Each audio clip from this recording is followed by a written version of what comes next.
कहते हैं अपराधी अपने पीछे अपराधपन का कोई ना कोई प्रमाण अवश्य ही छोड़ जाता है। ऐसी ही कुछ प्रामाणिक बातें गीताकार ने भी पीछे छोड़ी हैं।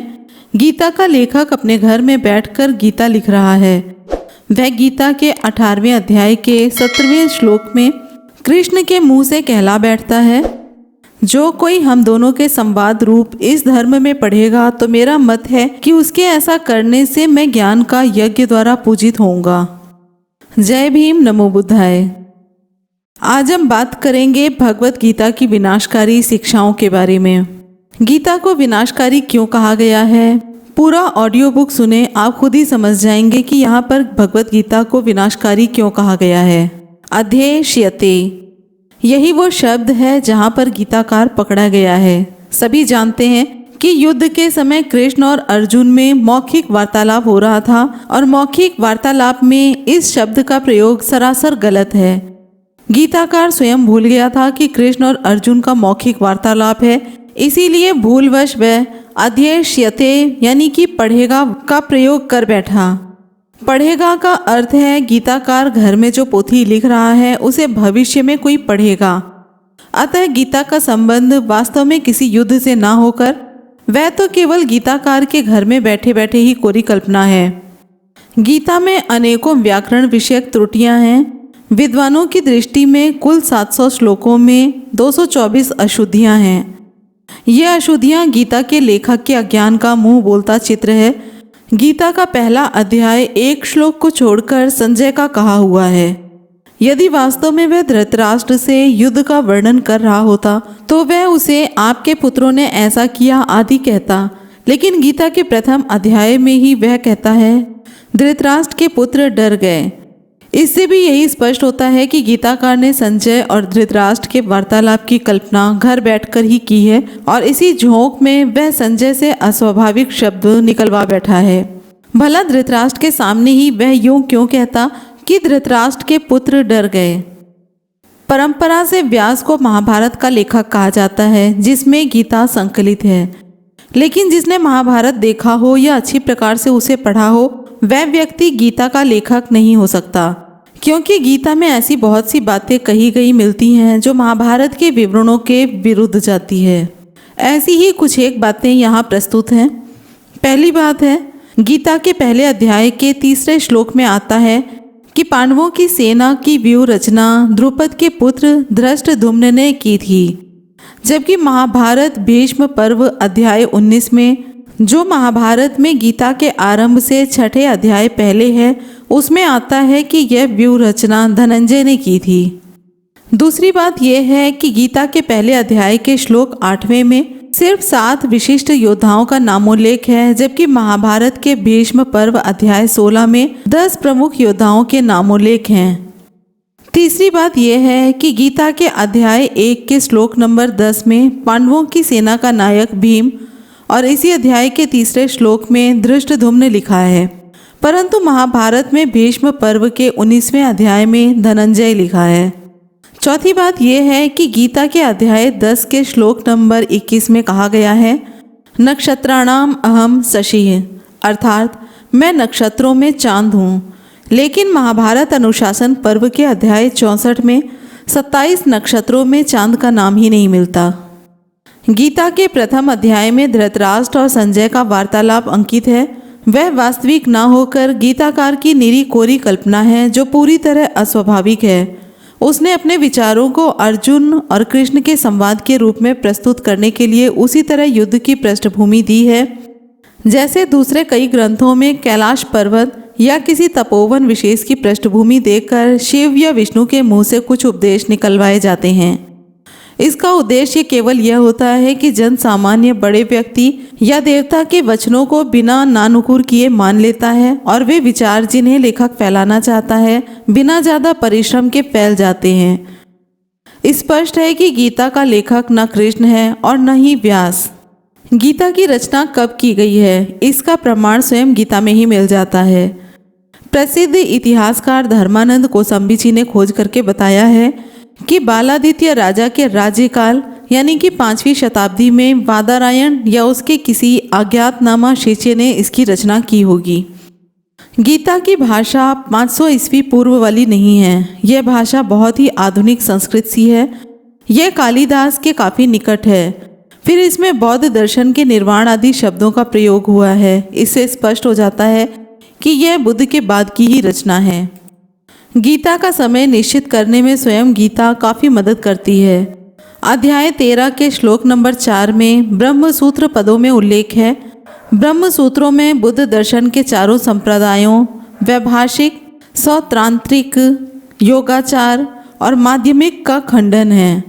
योगाचार का विकास असंग और वसुबंधु नाम के भाइयों ने सन 350 ईस्वी के आसपास किया। इसके 40 से 50 वर्ष बाद ही योगाचार इतना प्रसिद्ध हुआ कि इसके पृथक खंडन की जरूरत पड़ी। स्पष्ट है सन 400 ईस्वी के बाद ही ब्रह्म सूत्रों की रचना हुई। लगभग इसी समय वादरायण हुआ, जिसका शंकर की गुरु परंपरा आदि में स्थान है। वादरायण, उसका शिष्य गोविंद और उसका शिष्य शंकराचार्य। शंकर के जन्म से 200-250 वर्ष पहले वह कहीं हुआ होगा। गीता की रचना बौद्ध धर्म के विकास के बाद ही हुई है। बौद्ध धर्म से मुकाबला करने के उद्देश्य से ही किसी अल्प विद्वान ने इसकी रचना घर में बैठकर ही की है। 5वीं शताब्दी के आसपास बौद्ध धर्म उच्च शिखर पर था। उस समय के वर्णाश्रम धर्म के मुकाबले में बौद्ध धर्म श्रेष्ठ माना जाता था। जो भी गंदगी, दलदल, अनैतिकता तथा अंधविश्वास वैदिक धर्म में थे, बौद्ध धर्म इन सब से मुक्त था। इसीलिए लोग पुराने दलदल को छोड़कर बौद्ध धर्म अंगीकार कर रहे थे। इस धर्म परिवर्तन को रोकना गीताकार का मूल उद्देश्य था। गीताकार यह भी जानता है कि वैदिक धर्म गुण रहित है और बौद्ध धर्म गुण श्रेष्ठ है। इसीलिए बौद्ध धर्म से वह भयभीत भी है। तभी तो गीताकार को कहना पड़ता है, हे अर्जुन, अपना धर्म गुण रहित हो और दूसरे का धर्म अच्छी तरह अनुष्ठित हो तो भी दूसरे के धर्म से अपना धर्म ही श्रेष्ठ है। अपने धर्म में मरना श्रेयस्कर है, दूसरे का धर्म तो भयावह होता है। गीताकार बौद्ध धर्म से इतना डरा हुआ प्रतीत होता है कि गीता के अध्याय 3 के श्लोक नंबर 35 में थोड़ी उलटफेर करके गीता अध्याय 18वें के श्लोक नंबर 47 में उसी बात को फिर से दोहरा बैठता है। हे अर्जुन, अपना धर्म चाहे सदोष भी हो, वह दूसरों के सम्यक प्रकार अनुष्ठान किए गए धर्म से अच्छा है। अपने स्वभाव से नियत कर्म को करता हुआ आदमी पाप को प्राप्त नहीं होता। इन दोनों श्लोकों पर अपनी टिप्पणी करते हुए आचार्य रजनीकांत शास्त्री कहते हैं, इसका अभिप्राय यह है कि यदि चमार का लड़का दैवयोग से अच्छी शिक्षा प्राप्त कर अध्यापक का काम खूब ठिकाने के साथ कर सकता है तो भी वह उसे ना करे। ऐसा करने से उसका कल्याण नहीं हो सकता। शंभु का उदाहरण, जिसका गला रामचंद्र ने इस कारण काट डाला कि वह शूद्र होकर तपस्या करता था, इस बात की चेतावनी दे रहा है। उस चमार बालक का तो कल्याण इसी में है कि वह जूता सीते सीते मर जाए, चाहे भले ही जूता सीने का काम उसके योग्य ना हो। स्वधर्मे निधम श्रेयः, इससे यह ध्वनि भी निकलती है कि अपने कर्म करते रहने से ही मरने पर सद्गति मिलती है। दूसरे का कर्म करने से तो सीधे नरक की ही यात्रा करनी पड़ती है। गीता में अर्जुन ने कहा है, हे कृष्ण, आप परम ब्रह्म हैं, आप परम धाम हैं, आप सनातन हैं, आप आदिदेव हैं, आप अजन्मा हैं, आप सर्वव्यापी हैं। सारे ऋषि आपको ऐसे ही कहते हैं। देव ऋषि नारद भी ऐसा ही कहते हैं। असित और देवल ऋषि भी ऐसा ही कहते हैं। व्यास भी ऐसा ही कहते हैं और आप स्वयं भी ऐसा ही कहते हैं। इस श्लोक में आए हुए नामों को आप ध्यान से सुने। असित, देवल और व्यास पर यदि गौर करके देखा जाए तो गीता का काल निर्धारण स्वयं हो जाता है। असित और देवल वे ऋषि हैं जो सिद्धार्थ के जन्म पर भविष्यवाणी करते हैं। इस श्लोक पर टिप्पणी करते हुए भदंत आनंद कौशल्यायन कहते हैं, यदि गीता को व्यासकृत माना जाए तो यह बात समझने में नहीं आती कि व्यास स्वयं अपने आप को व्यास ऋषि भी ऐसा ही कहते हैं। ये कैसे उद्यत कर सकते हैं? इससे स्पष्ट है कि गीता ना तो व्यासकृत है और न ही व्यास के आसपास की रचना है। यह निश्चयात्मक रूप से व्यास के समय से बहुत बाद की रचना है। असित और देवल ऋषि के नाम 5वीं शताब्दी में रचित बौद्ध अट्ट कथाओं में भी आए हैं। जब तक ये नाम इनसे पूर्व रचित किन्हीं ग्रंथों में नहीं मिलते, तब तक हम गीता को 5वीं शताब्दी से भी इधर की ही कृति मानने के पक्ष में हैं। गीता के 16वें अध्याय पर तो बौद्ध धर्म के ग्रंथ धम्मपद का 100% प्रभाव देखने को मिलता है। स्थित प्रज्ञ के प्रमाण स्वरूप श्लोकों में निर्वाण का स्पष्ट उल्लेख है, जो बौद्धों की सरासर नकल है। निर्वाण शब्द स्पष्ट तौर पर बुद्धिज्म से लिया गया है, क्योंकि वेदों और उपनिषदों में कहीं भी इस शब्द का प्रयोग नहीं हुआ है। गीताकार ने इसमें ब्रह्म शब्द जोड़कर इसे ब्राह्मणवादी शिक्षा बनाने की कोशिश की है। SD बुद्धिराजा, मुख्य न्यायाधीश कश्मीर ने ठीक ही लिखा है। निर्वाण शब्द का प्रयोग बहुत महत्वपूर्ण है, क्योंकि यह उपनिषदों में कहीं नहीं मिलता। ऐसा लगता है कि निर्वाण शब्द उन दिनों हवा में गूंजता था और गीता के लेखक ने परिवर्तन करके इसे अपना लिया, ताकि बुद्धिज्म को उसके अपने हथियार से ही हराया जा सके। गीता में भावना, कर्मयोग, लोक संग्रह, योगक्षेम शब्द गीताकार ने बौद्ध धर्म से चुराए हैं। अतः डॉक्टर सुरेंद्र कुमार अज्ञात का कथन 100% सही है कि बुद्ध और बुद्धिज्म की शिक्षाओं का मुकाबला करने के लिए ब्राह्मणों ने अपने ग्रंथों की नए ढंग से व्याख्या शुरू की। कई नए ग्रंथों की रचना की और नायकों और देवताओं को नए रूप में पेश किया। ब्रह्मसूत्र ऐसे ग्रंथों में मुख्य था, लेकिन वह सर्वजन सुगम नहीं था। अतः एक सरल ग्रंथ था भगवत गीता, जिसमें बुद्ध के स्थान पर कृष्ण को स्थापित कर दिया गया। गीता पर भाष्य करने वाले विद्वानों ने अपना कीमती समय बर्बाद ही किया है। यदि वे चाहते तो अपने दिमाग को वैज्ञानिक अनुसंधानों और अन्वेषणों पर लगा सकते थे। हिंदू वाङ्मय के उद्भट विद्वान तथा भारतीय संविधान के निर्माता बाबा साहेब डॉक्टर अंबेडकर का कहना है कि गीता ने निर्वाण सिद्धांत कहाँ से लिया। निश्चय ही यह सिद्धांत उपनिषदों से तो लिया नहीं गया है, क्योंकि किसी भी उपनिषद में निर्वाण शब्द का उल्लेख नहीं है। यह तो बौद्ध धर्म से ली गई है।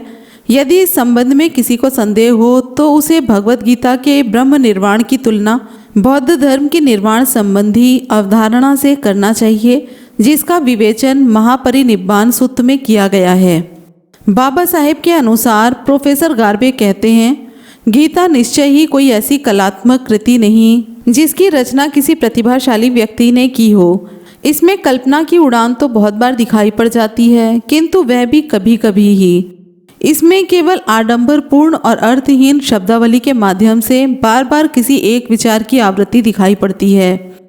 कभी कभी तो साहित्यिक अभिव्यक्तियां भी प्रचुर मात्रा में दोषपूर्ण पाई जाती हैं। अनेक छंद उपनिषदों से ज्यों के त्यों उठाकर रख दिए गए लगते हैं, और यही बात ऐसी है जिसकी अंतः प्रेरणा से युक्त हर कवि सदा बचना चाहेगा। सत्व, रजस और तमस का व्यवस्थित विवेचन पांडित्य प्रदर्शन भर के लिए हुआ है। इनके अतिरिक्त कई ऐसी बातें और हैं जिनके आधार पर यह सिद्ध किया जा सकता है कि गीता किसी सच्चे और सृजनात्मक कवि हृदय की उपज नहीं है। गीता में परस्पर इतना विरोध है कि गीताकार की स्मृति और उसकी बुद्धि पर तरस ही आ जाता है। ये कुछ श्लोक हैं जो आपको स्क्रीन पर दिखाए जाएंगे, जिनका अर्थ है, ईश्वर ना किसी को कर्ता बनाता है और ना किसी के कर्म तथा कर्मों के फल निश्चित करता है। प्रकृति का स्वभाव मात्र प्रवर्तित होता है। इस श्लोक में स्पष्ट कहा गया है कि कर्तव्य तथा कर्म और उसके फल का रचयिता कोई ईश्वर आदि नहीं है। यह तो सब कुछ स्वभावज है। लेकिन ठीक इस श्लोक के उल्टे गीता के अध्याय 18 के श्लोक नंबर 61 में इस प्रकार कहा गया है, हे अर्जुन, ईश्वर सभी प्राणियों के हृदय में विराजता है। वह अपनी माया से सभी प्राणियों को यंत्रवत घुमाता है। अब आप ये सोचिए कि कौन सी बात ठीक है, कौन सी बात पर विश्वास किया जाए। गीता के ही अध्याय 13 श्लोक नंबर 21 में कहा गया है, प्रकृति में स्थित हुआ पुरुष प्रकृति से उत्पन्न गुणों को भोग करता है। इन गुणों का संग होने से ही वह पुरुष अच्छी बुरी योनियों में जन्म ग्रहण करता है। इस श्लोक में भोग करने का अर्थ है कि आत्मा उसमें लिप्त होती है। लेकिन ठीक इसके उल्टे इसी अध्याय के श्लोक नंबर 32 में इस प्रकार कहा गया है, जिस प्रकार आकाश यद्यपि सर्वव्यापक है तो भी सूक्ष्म होने से वह लिप्त नहीं होता, इसी प्रकार सभी शरीरों में स्थित होने पर आत्मा लिप्त नहीं होती। गीता 9 के श्लोक 4 में गीताकार कहता है, हे अर्जुन, मैं स्वयं अभिव्यक्त स्वरूप हूँ। मैंने ही सारे संसार की रचना की है। जितने भी प्राणी हैं वे सब मुझ में स्थित हैं। किंतु मैं उनमें स्थित नहीं हूँ। इस श्लोक में गीताकार कहता है कि मैं अव्यक्त स्वरूप हूँ, संसार मैंने बनाया है, विश्व के सारे प्राणी मुझ में स्थित हैं, लेकिन मैं इन संसार के प्राणियों से अलग हूँ। लेकिन इसी अध्याय के इससे अगले ही श्लोक में वह अपनी बात को काट देता है, अर्थात पहले श्लोक से उलट बोलता है। जितने भी प्राणी हैं वे मुझ में स्थित नहीं हैं, और मेरे ईश्वरीय योग को देख कि मेरी जो आत्मा सभी प्राणियों को उत्पन्न करने वाली है और सभी को धारण पोषण करने वाली है, वह भी प्राणियों में स्थित नहीं है। गीता में अनेकों परस्पर विरोध हैं। बाबा साहेब डॉक्टर अंबेडकर के शब्दों में, इसमें कोई संदेह नहीं कि बौद्ध धर्म के तेजी से बढ़ते प्रभाव से जैमिनी के प्रतिक्रांति सिद्धांत डगमगा उठे थे और वे चकनाचूर हो जाते यदि उन्हें भगवत गीता का समर्थन प्राप्त न होता, और जो उन्हें भगवत गीता से मिला भी था। भगवत गीता द्वारा दिए गए प्रतिक्रांतिवादी सिद्धांतों की दार्शनिक पुष्टि किसी भी प्रकार से अकाट्य नहीं है। भगवत गीता द्वारा इस बात की दार्शनिक आधार पर पुष्टि करना कि क्षत्रिय का कर्तव्य हत्या करना है, एक बचकानी बात है। यह कहना कि हत्या करना हत्या नहीं है, क्योंकि जिसकी हत्या की जाती है वह शरीर की है और वह आत्मा की नहीं होती। यह हत्या कर्म ऐसा बचाव है जिसे कभी भी नहीं सुना गया है।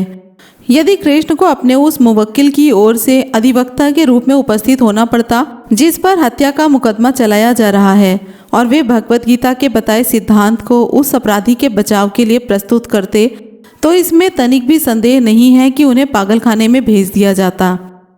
इसी प्रकार भगवत गीता में चातुवर्ण व्यवस्था के सिद्धांत की पुष्टि करना भी बचकाना कार्य है। गीता के लेखक ने कृष्ण के मुंह से जो शब्द बुलवाए हैं वो अज्ञान के ही कारण हैं। हे अर्जुन, मैं क्षर से अतीत हूँ, अक्षर से भी उत्तम हूँ। लोक और वेद में मैं पुरुषोत्तम नाम से विख्यात हूँ। ध्यान देने की बात यह है कि कृष्ण से कहलाया गया है कि मैं वेदों और इस संसार में पुरुषोत्तम नाम से जाना जाता हूँ। ज्ञात इतिहास में पुरुषोत्तम शब्द केवल बुद्ध के लिए ही रूढ़ है, क्योंकि शील, समाधि, प्रज्ञा, करुणा, समता, मैत्री, पारमिताओं के क्षेत्र में बुद्ध अतुलनीय हैं। इसीलिए उन्हीं को पुरुषोत्तम कहा जाता है। परवर्ती लेखकों ने तो बुद्ध के मुकाबले में राम तथा कृष्ण को जबरदस्ती खड़ा कर दिया है। इस संदर्भ में डॉक्टर अज्ञात कहते हैं, हमारे सामने एक grammatical words index to for Vedas की दोनों जिल्दें पड़ी हैं, जिनमें वेदों की प्रत्येक शब्द की वर्णमाला के अक्षरों के अनुसार संग्रह किया गया है। इनमें कहीं भी पुरुषोत्तम शब्द नहीं आया है। जब वेदों में पुरुषोत्तम शब्द का अस्तित्व ही नहीं है, तब यह कहना कि मैं वेदों में पुरुषोत्तम नाम से प्रसिद्ध हूँ, क्या उनके अज्ञान का सूचक नहीं? गीता के लेखक ने भारतीयों को अधिकतर गुमराह ही किया है। उसने झूठ बोलकर भारतीयों को चक्कर में डाला है। डॉक्टर अज्ञात कहते हैं, गीता के 18वें अध्याय में इसके लेखक ने घोषणा की है कि वह अपनी शरण में आने वालों को सब पाप से मुक्त कर देगा, जैसा कि आप श्लोक में देख रहे हैं। अर्थात सब धर्मों को छोड़कर तुम केवल मेरी शरण में आ जाओ, मैं तुम्हें सब पापों से मुक्त कर दूंगा, तुम शोक मत करो। लेकिन यह बात सरासर झूठ है, क्योंकि जिस महाभारत में गीता संकलित है उसी महाभारत के अंतिम पर्व स्वर्गारोहण पर्व के दूसरे अध्याय में आता है कि युधिष्ठिर जब स्वर्ग पहुंचा तो उसे वहां स्वर्ग में अर्जुन नहीं दिखाई दिया, जबकि वह अपने जीवन काल में गीता के वक्ता कृष्ण की शरण में पूरी तरह जा चुका था। महाभारत में आता है कि जब युधिष्ठिर को वहां अर्जुन नहीं दिखाई दिया, तब उसने देवदूतों से कहा, मैं अपने प्राणों से भी प्रिय भयंकर पराक्रमी भाई भीमसेन को, इंद्रतुल तेजस्वी अर्जुन को, यमराज के समान अजय नकुल और सहदेव को तथा धर्मपरायणा देवी द्रौपदी को भी देखना चाहता हूँ। यहाँ रहने की मेरी तनिक भी इच्छा नहीं है। मैं आप लोगों से यह सच्ची बात कहता हूँ। इस पर देवदूत युधिष्ठिर को नरक में ले गए। वहाँ असंख्य कष्ट और दुख में पड़े प्राणियों की करुणाजनक बातें और चित्कार युधिष्ठिर को सुनाई देने लगी। इस पर युधिष्ठिर ने उनसे पूछा कि तुम लोग कौन हो और यहाँ किस लिए रहते हो? उसके इस प्रकार पूछने पर वे सब चारों ओर से बोलने लगे, प्रभु, मैं कर्ण हूँ, मैं भीमसेन हूँ, मैं अर्जुन हूँ, मैं सहदेव हूँ, मैं धृष्टद्युम्न हूँ, मैं द्रौपदी हूँ, हम द्रौपदी के पुत्र हैं। इस प्रकार से सब लोग चिल्ला चिल्ला कर अपना अपना नाम बताने लगे। स्पष्ट है कि अर्जुन नरक में गया और गीताकार का कथन निरा झूठ है। गीता के ही अध्याय 4 के श्लोक नंबर 14 में भी सरासर गलत है। मैं कर्मों से अलिप्त रहता हूँ, मेरी कर्म फल में स्पृहा नहीं है। जो मुझे इस प्रकार जानता है वह कर्मों से नहीं बंधता है। इस श्लोक पर टिप्पणी करते हुए डॉक्टर अज्ञात कहते हैं, लेकिन देवी भागवत में कर्म फलों के संदर्भ में कृष्ण का उल्लेख किया गया है और बताया गया है कि कर्मों के परिणाम स्वरूप उसे जेल में जन्म मिला। कर्मों के फल के कारण ही उसे वहां से नंदगोप के पास गोकुल पहुंचाया गया और कर्मों के फल स्वरूप ही अंत में शिकारी यानी कि एकलव्य ने बाण मारकर उसकी जीवन लीला समाप्त कर दी। इस संदर्भ में डॉक्टर भदंत आनंद कौशल्यायन का कथन सही है कि उस महाभारत का क्या परिणाम हुआ सर्वविदित है। ना जाने कितने योद्धा, आर्य वीरों, धर्मवीरों, ज्ञानवीरों तथा आचार वीरों का अंत हो गया। आर्यावर्त वीर विहीन मही बन गया। यह तो खैर जो होना था सो हुआ, किंतु उस अर्जुन की जिसने श्री कृष्ण के इस कथन पर विश्वास कर लिया था कि मेरे भक्त का कभी नाश नहीं होता और मैं तुझे सब पापों से मुक्त कर दूंगा और इसलिए जो आपका वचन करूंगा, ये कहकर युद्ध में प्रवृत्त हो गया था, उस अर्जुन की क्या गति हुई। स्वयं महाभारत का स्वर्गारोहण पर्व ही साक्षी है कि वह अर्जुन भी नरक गया। या तो श्री कृष्ण ने उस समय उसकी जानबूझकर सहायता नहीं की अथवा वे सहायता करने में पूर्णतः असमर्थ सिद्ध हुए। तब एक निर्मम जिज्ञासा मन में पैदा होती है कि जिस गीता के ज्ञान अथवा तदनुसार आचरण ने उस अर्जुन को भी जिसे संबोधित करके ही सारी गीता गाई गई है नरक में पड़ने से नहीं बचाया, तो वह और किसी के लिए भी क्या कल्याणकारी सिद्ध हो सकता है। गीता की एक विशेषता है कि इसका उपदेशक एक ही है, श्रोता भी एक ही है, स्थान भी एक है, समय भी एक है। इन सब के बावजूद अर्जुन जो उपदेशक का अनन्य भक्त था, मित्र था, बहनोई था, भाई था, फिर भी अर्जुन को नरक जाना पड़ा। इससे बढ़कर डूब मरने वाली बात और क्या हो सकती है। जब अर्जुन के लिए ही गीता की शिक्षा तथा गीता के उपदेशक निरर्थक सिद्ध हुए, तो ये कलयुगी अर्जुन किस खेत की मूली हैं। भगवत गीता ने भारत का बड़ा अहित किया है। प्राचीन भारत में तो अहित किया ही, इस समय के भारत को भी नुकसान पहुंचाया है। डॉक्टर सुरेंद्र अज्ञात ठीक ही कहते हैं। यह कहना कि गीता ने स्वतंत्रता संग्राम के लिए पथ प्रशस्त किया और क्रांति लाने में मदद की, बिल्कुल गलत होगा। यदि राम प्रसाद बिस्मिल गीता की प्रति हाथ में लेकर फांसी पर चढ़ा, तो उसी दिन दूसरा क्रांतिकारी अशफाक उल्लाह कुरान की प्रति लेकर फांसी पर लटका। बहुसंख्यक हिंदू गीता की ओर झुके तो अल्पसंख्यक मुसलमान कुरान की ओर। भारतीय स्वतंत्रता संग्राम में जिस दिन गीता ने प्रवेश किया, उसी दिन प्रतिक्रांति का जन्म हुआ और 1947 में हुए अकथनीय नरसंहार, देश के विभाजन और दो धर्मों की परस्पर घृणा के रूप में वह पूर्ण यौवन को प्राप्त हुआ। अतः स्वतंत्रता संग्राम के दौरान भी गीता ने क्रांति विरोधी भूमिका ही निभाई। कृष्ण को जो गीता का उपदेशक बताया जाता है, भगवान मानना भारी भूल है। भगवान शब्द बड़ा रोचक, पवित्र तथा आध्यात्मिक है, अतः इसका दुरुपयोग करना बुद्धिमानी की बात नहीं है। समस्त संसार में बुद्ध से अधिक त्यागी, उनसे अधिक तपस्वी, उनसे अधिक शीलवंत, उनसे बड़ा भगवंत, उनसे बड़ा प्रज्ञावान, उनसे बड़ा समाधिवान, उनसे बड़ा करुणानिधान, उनसे बड़ा घुमक्कड़ तथा उनसे बड़ा बहुजन हिताय बहुजन सुखाय उपदेशक आज तक देखने में नहीं आया। उन्होंने आंतरिक शत्रुओं पर पूर्णतः विजय प्राप्त की, इसलिए वे अहर्त थे। उन्होंने काम, क्रोध, लोभ, माया, द्वेष तथा तृष्णा को समूल नष्ट किया, भग्न किया, इसलिए वे भग्नवान, भंजवान यानी कि भगवान कहलाते हैं। कृष्ण तो किसी भी दृष्टि से भगवान नहीं थे, उन्हें तो महाभारत ने भी कहीं भगवान नहीं माना है। बाबा साहेब डॉक्टर अम्बेडकर सटीक टिप्पणी करते हैं, महाभारत में कृष्ण को कहीं भी भगवान नहीं बताया गया है जो सभी लोगों को मान्य थे। स्वयं महाभारत में ही दिखाया गया है कि जन समुदाय कृष्ण को प्रथम स्थान देने के लिए भी तैयार नहीं था। राजसूय यज्ञ में जब धर्मराज ने अतिथियों के सत्कार के समय कृष्ण को प्राथमिकता देनी चाहिए, तब शिशुपाल ने, जो कि कृष्ण का निकट संबंधी था, कृष्ण का विरोध किया और उन्हें निम्न वंश में पैदा हुआ ही नहीं कहा, अपितु उन्हें चरित्रहीन और ऐसा षड्यंत्रकारी कहा जिसने विजय के लिए युद्ध के नियमों का भी उल्लंघन किया।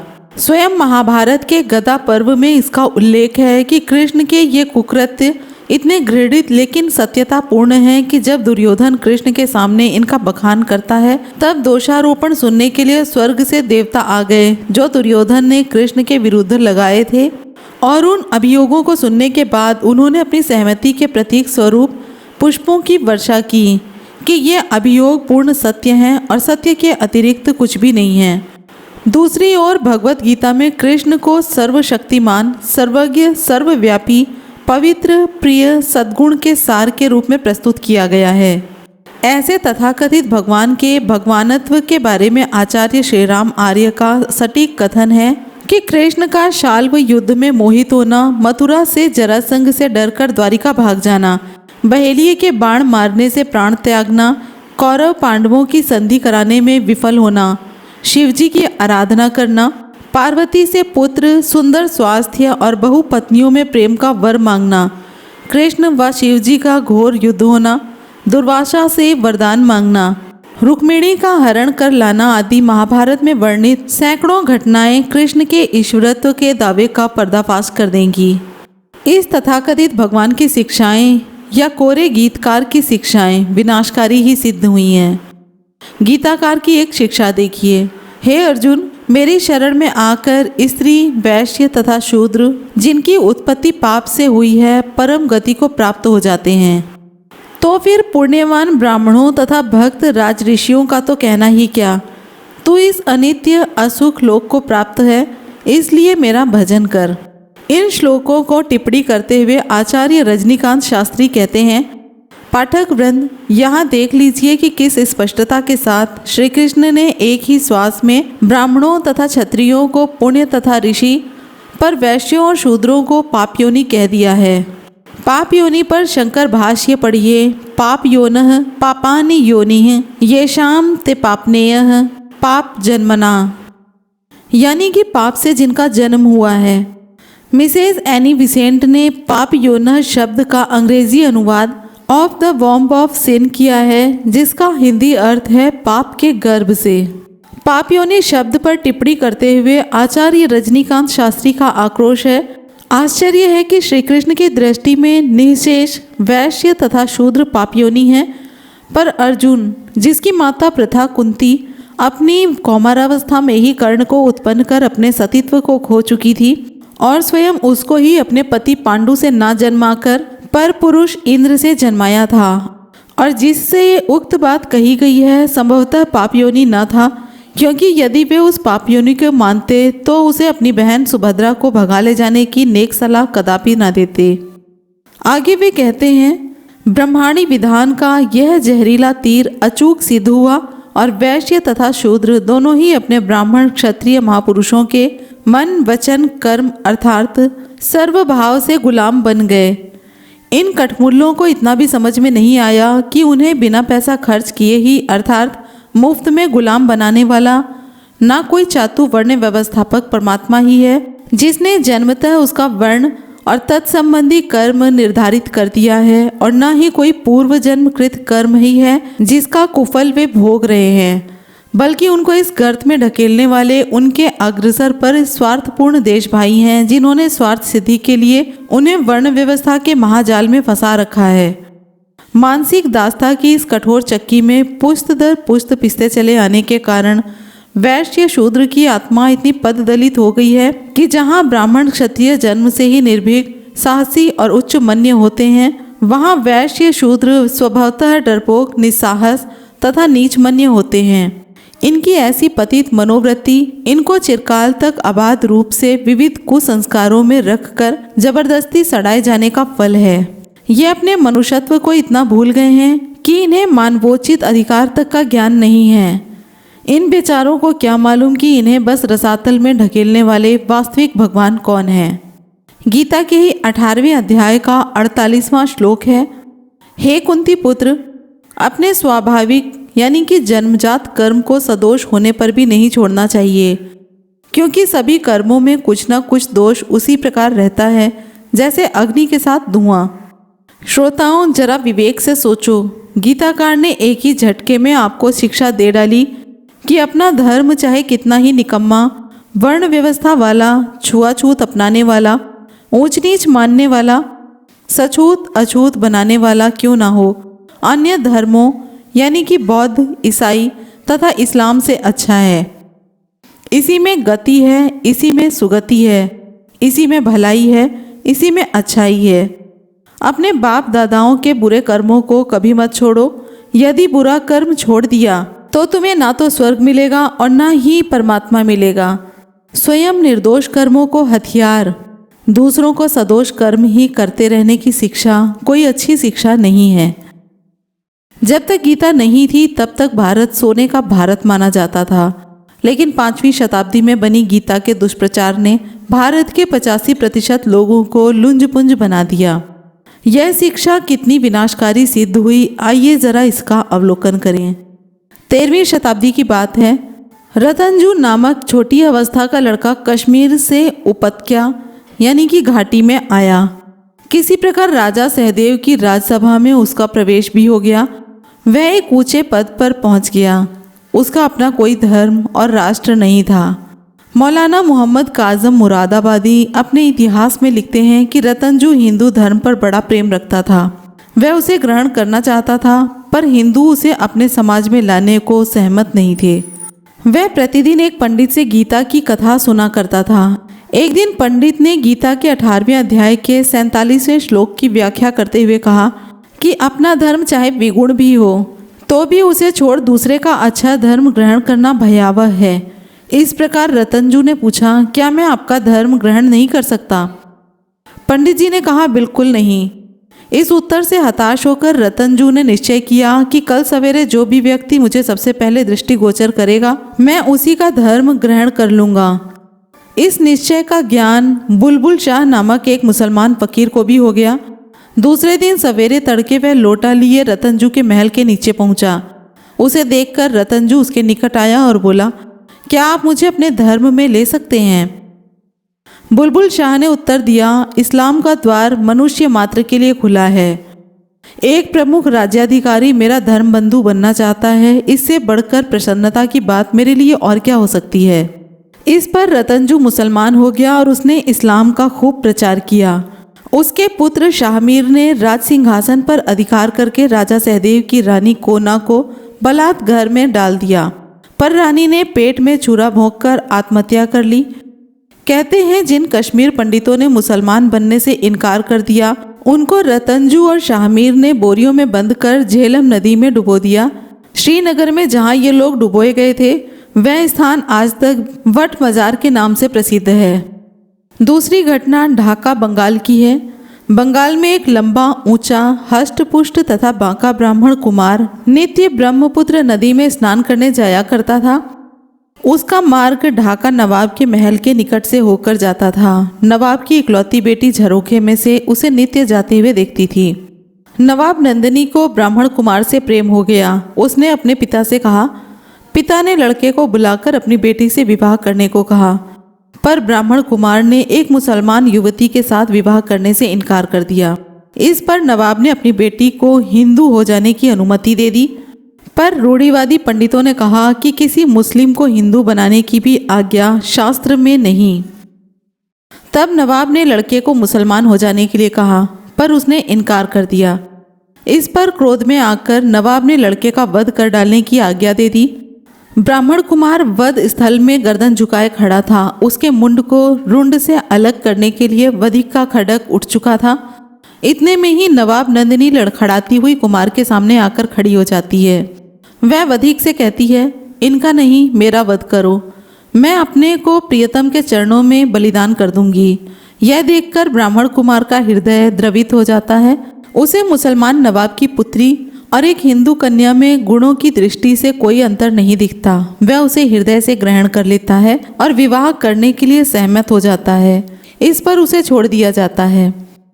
ब्राह्मण कुमार ने अपने पिता से और पंडित पुरोहितों से नवाब नंदिनी को हिंदू बना लेने की प्रार्थना की, पर सबने यह कहकर इनकार कर दिया कि धर्मशास्त्र इसकी आज्ञा नहीं देते। तब वह युवक और युवती दोनों जगन्नाथपुरी में पहुंचे। उन्होंने निश्चय किया कि अपने हृदयों की पवित्रता की साक्षी देकर हम जगन्नाथ जी के चरणों में विवाह बंधन में बंध जाएंगे। पर पंडों ने उन्हें जगन्नाथ जी के दर्शन ही नहीं करने दिए।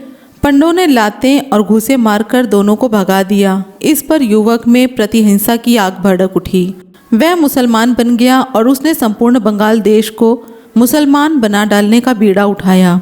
वह इतिहास में यह घटना काला पहाड़ के नाम से प्रसिद्ध है। तीसरी घटना है बंगाल के टिपरा जिले की। बंगाल के टिपरा जिले में महिपाल यानी कि मछली बेचने वाले मुसलमान रहते हैं। पहले वे हिंदू कैवर्त थे। कहते हैं एक समय इनके निकटवर्ती गांव में बहुत जोर का हैजा फैला, उससे वहां के सब लोग मर गए। केवल एक छोटा सा बालक बचा रहा। उस बालक पर कैवर्त स्त्री को दया आ गई और उसने उस बालक को पाल लिया। वह गांव मुसलमान जुलाहों का था। जब वह लड़का कुछ बड़ा हुआ तो चर्चा होने लगी कि वह तो मुसलमान का लड़का है। इसलिए जिस स्त्री ने उसे पाला है और जो लोग उस स्त्री के साथ खान पान करते रहे हैं वे सब धर्म भ्रष्ट हैं, वे सब मुसलमान हैं।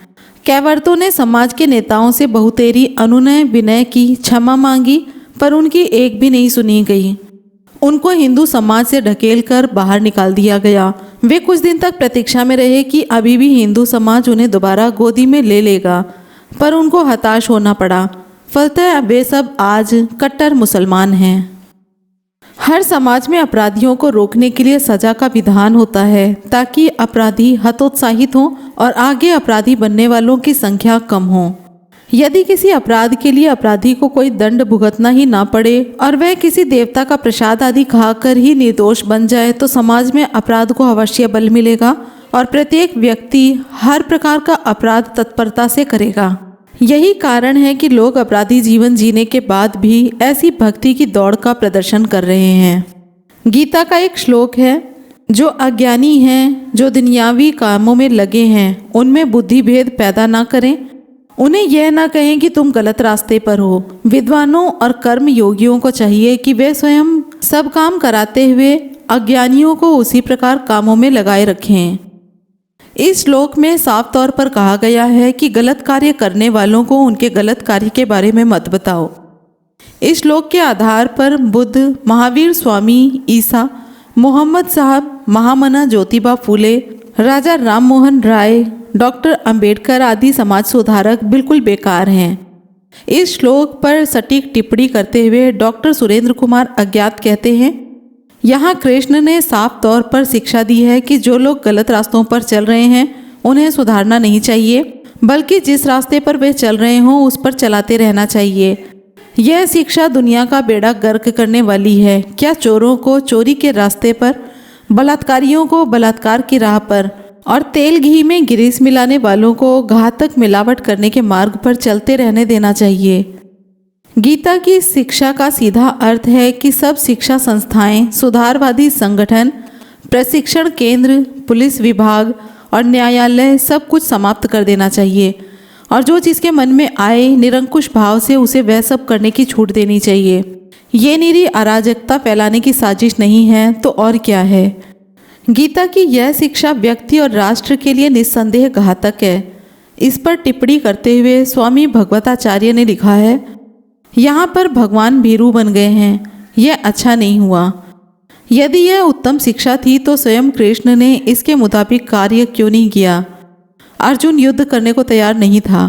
कृष्ण ने उसमें बुद्धि भेद क्यों उत्पन्न किया। उसे जिस मार्ग पर वह चल रहा था क्यों नहीं चलने दिया। गीता में अवतारवाद का वर्णन है। गीता अध्याय 4 का 7वां और 8वां श्लोक कहता है, हे अर्जुन, जब जब धर्म की हानि होती है तब तब मैं धर्म का उद्धार करने के लिए अवतार धारण करता हूँ। सज्जन पुरुषों का त्राण करने के लिए तथा दुष्ट पुरुषों का नाश करने के लिए और इस प्रकार धर्म की स्थापना करने के लिए मैं प्रत्येक युग में अवतार धारण करता हूँ। इस श्लोक में 3 बातें हैं। पहली, मैं सज्जन पुरुषों को उबारने के लिए या तारने के लिए अवतार ग्रहण करता हूँ। दूसरी, मैं दुष्टों को खत्म करने के लिए अवतार ग्रहण करता हूँ। और तीसरी, मैं धर्म की स्थापना करने के लिए अवतार ग्रहण करता हूँ। यहाँ पर यही समझ में आता है कि पहली बात एकदम झूठ और धोखा मात्र है। कृष्ण ने कौन से सज्जनों को उबारा? जो कृष्ण स्वयं अपने कर्मों के वशीभूत जेल खाने में उत्पन्न होकर सदैव छल कपट और प्रपंच का सहारा लेता रहा, उसने शराब के नशे में धुत होकर अपने कुटुंब का सर्वनाश किया और अंत में एकलव्य बहेलिये के बाण से मारा गया। वह किसको तारेगा? जब वह अर्जुन को ही नरक में जाने से नहीं बचा पाया तो और किसको तारने की बात करता है। दूसरी शिक्षा तो बड़ी ही विचित्र है। जो मनुष्य या समाज सुधारक दुष्टों की दुष्टता को समाप्त करे तो वही सच्चा सुधारक है, जैसे कि तथागत बुद्ध। पर कृष्ण तो दुष्टों की दुष्टता को नहीं बल्कि दुष्टों का ही सर्वनाश करता है। भला दुष्ट कभी समाप्त हुए हैं? आज भी दुष्टों की संख्या सबसे ज़्यादा है। तीसरी शिक्षा में वह कौन से धर्म की स्थापना करना चाहता है? वर्णाश्रम धर्म की अथवा श्रमण धर्म की? जाति भेद, वर्ण व्यवस्था तथा ऊंच नीच की गंदगी में आकंठ डूबे वैदिक धर्म ब्राह्मण धर्म की स्थापना करना उसका अभीष्ट है। इसी वर्ण व्यवस्था के कारण ही भारतवर्ष गुलाम हुआ। मोहम्मद बिन कासिम, महमूद गजनबी, मोहम्मद गौरी, बाबर आदि आक्रामक आगंतुकों से तबाह व्यक्तियों को बचाने के लिए इस तथाकथित भगवान ने अवतार क्यों नहीं लिया? इस श्लोक पर टिप्पणी करते हुए डॉक्टर सुरेंद्र अज्ञात कहते हैं, यह शिक्षा लोगों को बुराई का सामना ना सिखाकर भगवान की राह दिखाना सिखाती है। परिणाम स्वरूप सदियों तक भारत की जनता तरह तरह के अत्याचार सहती आई है और यही आशा लगाए रहती है कि भगवान दुखों को दूर करने के लिए अवतार धारण करके आएंगे। इसी का फल है कि आज भी धार्मिक लोग चारों ओर फैले हुए भ्रष्टाचार आदि से निराश होकर यह कहते सुने जाते हैं कि भगवान कल्कि नाम के भगवान अवतार धारण करके आएगा और सारी बुराइयों को समूल नष्ट करके सतयुग की स्थापना करेगा। गीता की यह शिक्षा मानवीय उद्योग व मानवीय प्रयासों की नितांत उपेक्षा की शिक्षा है। जिस समाज में ऐसी मनोवृत्ति का बोलबाला हो उसका कोई भविष्य नहीं, न भगवान आए और न सुधार हो, न नौ मन तेल हो, न राधा नाचे। गीता की एक अन्य शिक्षा है, हे अर्जुन, वेदों का तो 3 गुण मात्र ही विषय है, इसलिए तो इन 3 गुणों की सीमा को लांघकर त्रिगुणातीत हो जा। तू द्वंद्वों से परे हो जा, तू नित्य स्वस्थ हो जा, तू योग क्षेम की चिंता से मुक्त हो जा, तू आत्मपरायण हो जा। इस श्लोक में निर्योग क्षेम आत्मवान भवार्जुन का और विस्तृत और स्पष्ट अर्थ यह है कि हे अर्जुन, तुम योग अप्राप्त वस्तुओं को प्राप्त करने और क्षेम प्राप्त वस्तुओं की रक्षा करने का ध्यान छोड़ दो। यह उपदेश संसार की सारी प्रकृति और व्यवस्था के प्रति उदासीन होने की व्यक्ति को प्रेरणा देता है।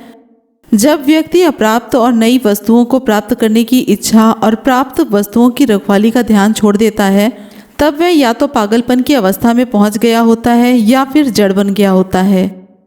यदि यह शिक्षा किसी समाज में प्रचलित हो जाए तो उसका सर्वनाश शीघ्र ही हो जाएगा। कोई भी स्वस्थ और सभ्य व्यक्ति योग और क्षेम को छोड़ नहीं सकता। यहाँ तक कि स्वयं कृष्ण ने भी अपने जीवन में इस शिक्षा को नहीं अपनाया। महाभारत अनुशासन पर्व अध्याय 15 में यही कृष्ण पार्वती से अप्राप्त चीजें मांगता हुआ और प्राप्त की रक्षा के प्रति सचेत दिखाई पड़ता है। जब वह अपने लिए 16,000 पत्नियां और सदा जवान रहने का वर मांगता है, हम इस प्रकार देखते हैं कि यदि गीता के ऊपर लिखित शिक्षाएं समाज में फैल जाएं और उन्हें लोग जीवन में व्यवहार करना शुरू कर दें तो समाज का शीघ्र ही सत्यानाश हो जाएगा। अत्याचारों को सहन करने की तथा अत्याचारों के विरुद्ध आवाज न उठाने की शिक्षा गीता देती है। यही कारण है कि मुसलमानों तथा अंग्रेजों की यातनाओं को ये भारतीय पहले पहल सहन करते रहे हैं। गीता कहती है, हे अर्जुन, जो भी ऐश्वर्य युक्त हैं, कांति युक्त हैं तथा शांति युक्त हैं, उन सबको तू मेरे ही तेज के अंश से उत्पन्न हुआ मान। यहाँ यह नहीं कहा गया है कि तेज व शक्ति संपन्न व्यक्ति यदि चरित्रवान, शीलवान, नैतिक गुण संपन्न व सत्व प्रधान हो। यहाँ माननीय बजाज के शब्दों में हर गुंडे, लुटेरे, डाकू और हमलावर के भगवान के रूप में स्थापित होने का अवकाश है। क्या यह फाजिज्म नहीं? इस तरह की शिक्षाओं का ही प्रभाव है कि लोग आज भी हर शक्तिशाली अत्याचारियों के अत्याचारों को रोते पीटते सहते हुए भी यह कहते सुने जाते हैं कि जब तक इसका तप तेज है, पिछले जन्मों की तपस्या का प्रभाव है, तब तक यह शक्तिशाली ही रहेगा। यानी अत्याचारी की शक्ति उसके पिछले जन्मों के तप तेज का परिणाम है, अतः इतनी बुरी नहीं। संक्षेप में कृष्ण का यह कहना है कि संसार के गजनवी, औरंगजेब, कासिम, अहमद शाह, अब्दाली, बाबर आदि में तू मेरा ही अंश जान। चूंकि उनमें मेरा ही अंश है इसलिए बगावत मत करो। विदेशी आक्रांताओं के द्वारा भारतवर्ष इतने वर्षों तक गुलामी के बूटों तले रौंदा गया। बहुत ही दुख की बात है, जब इतने वर्षों तक भारत गुलाम रहा तब कोई देवी या देवता भारत को आज़ाद कराने के लिए आगे नहीं आए। भारत की गुलामी के 7वें कारण झूठे देवी देवताओं की पूजा से भटकाव को लेकर फिर से जल्दी ही आएंगे। वीडियो पसंद आई हो तो लाइक कमेंट शेयर ज़रूर करें और वीडियोस के लिए चैनल को सब्सक्राइब करें। फिर मिलते हैं अगले वीडियो में। जय भीम, नमो बुद्धाय, जय संविधान।